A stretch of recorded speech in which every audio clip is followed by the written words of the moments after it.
साथियों, इस आयोजन का सबसे बड़ा उद्देश्य पशुपालकों को उनके पशुओं से जुड़ी नवीनतम जानकारी देना, गुणवत्ता का सम्मान करना और नवाचार को बढ़ाना। यहाँ कैटल शो के माध्यम से श्रेष्ठ नस्लों की पहचान मिली है, पशुपालकों का मनोबल बढ़ा है, नई पीढ़ी को पशुपालन को सम्मानजनक एवं लाभकारी व्यवसाय के रूप में देखने की ये नई प्रेरणा मिली है।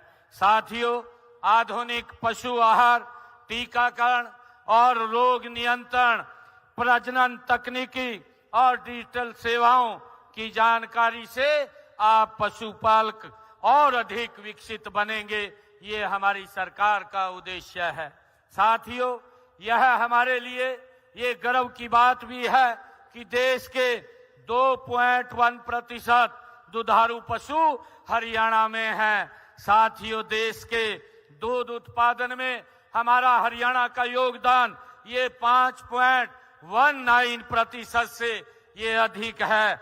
आज हमारा वार्षिक दूध उत्पादन लगभग 126 लाख टन पहुंच गया है।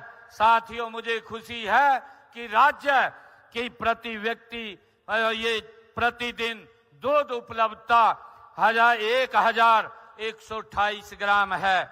इसका श्रेय आप सब पशुपालक हमारे भाई बहन को जाता है।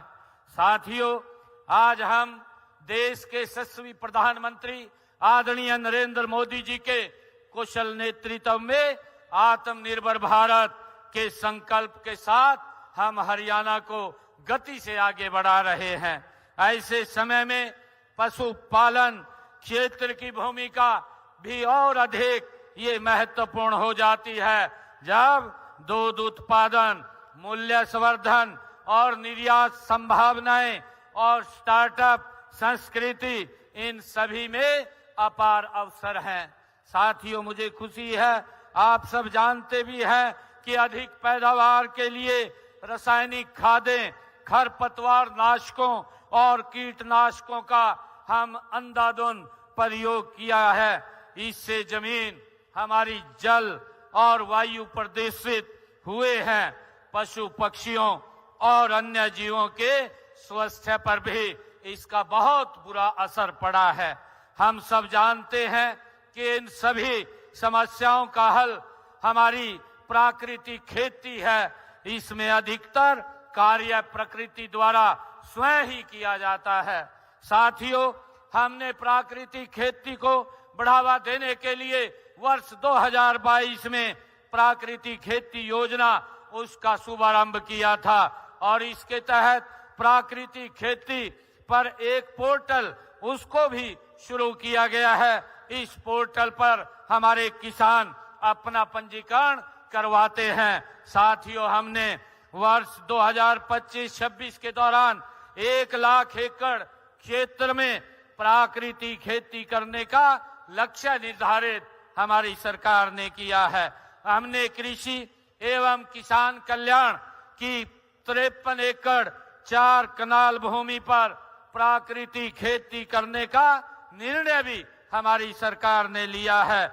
यह जमीन जिला कैथल के हमारे गांव जठेरी में है। इसे पायलट परियोजना के रूप में हमने लागू किया है, जिसकी सफलता के बाद धीरे धीरे हम बढ़ करके इसके पूरे राज्य में लागू करने का हम काम करेंगे। साथियों, हमने प्राकृतिक खेती अपनाने हेतु प्रशिक्षण प्रदान करने के लिए यहाँ कुरुक्षेत्र में ही हम सब जानते हैं कि गुरुकुल में आचार्य देवव्रत जी उनके तत्वाधान में और जींद के हमेठी और सिरसा में मंगियाना और करनाल के ग्रहोंडा में हमारे किसानों को ये प्रशिक्षण दिया जाता है।